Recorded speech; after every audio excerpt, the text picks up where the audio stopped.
நம்ம கேட்கறதெல்லாம் கடவுள் கொடுக்க மாட்டாரு அப்படின்னு நினைக்கிறோம்ல. ஆக்சுவலி நம்ம கேட்கறத அப்படியே கடவுள் கொடுத்துருவாரு.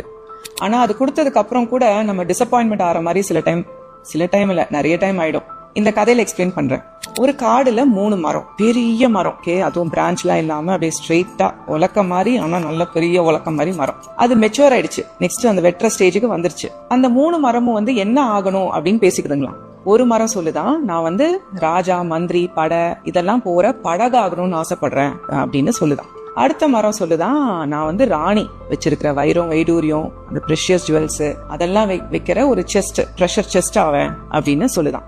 3வது மரம் சொல்லுதான், இதெல்லாம் என்ன உங்க ஆசை, நான் ஃபியூச்சர் ராஜாங்கத்தோட ஃபியூச்சர் அரசகுமாரன் பிரின்ஸ் பிறந்து படுக்கிற தொட்டிலா நான் ஆக போறேன் அப்படின்னு 3ம் அதோட மேனிஃபெஸ்டேஷனை சொல்லுதான்.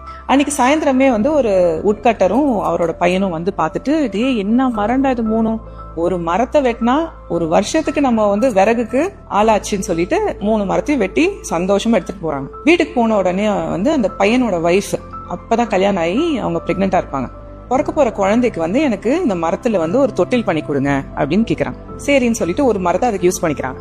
அந்த உட்கட்டரோட வைஃப் இப்ப மருமகளுக்கு கேட்ட உடனே தொட்டில் பண்ணி கொடுத்துட்டீங்க, நான் எவ்வளவு நாளா ஒரு பீரோ கேட்டுட்டு இருக்கேன், ஏதோ என்னோட வீட்டுல இருந்து போட்ட நகை கொஞ்சம் நகை இந்த புடவையெல்லாம் வைக்கிறதுக்கு இவ்வளவு நாளா நீங்க பண்ணவே இல்லைன்னு சண்டை போடும்போது எதுக்குடா வம்புன்னு சொல்லிட்டு அந்த வைஃபுக்கு ஒரு டப்பா பண்ணி கொடுத்துடுறாரு அந்த மரத்துல.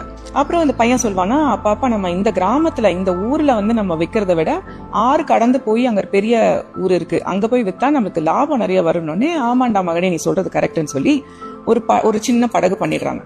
ஒரு நாள் நைட் என்ன ஆகுது, திடீர்னு மழையில தட்டுறாங்க யாரோ. போய் பார்த்தா அந்த ஊரு ராஜா, அவங்க மனைவி, குழந்தை, மினிஸ்டர், அப்புறம் கூட பாதுகாக்கிறதுக்கு 2 பேர் எல்லாம் நிக்கிறாங்க. என்னன்னா எதிரி நாடு படை சூழ்ந்துருச்சு.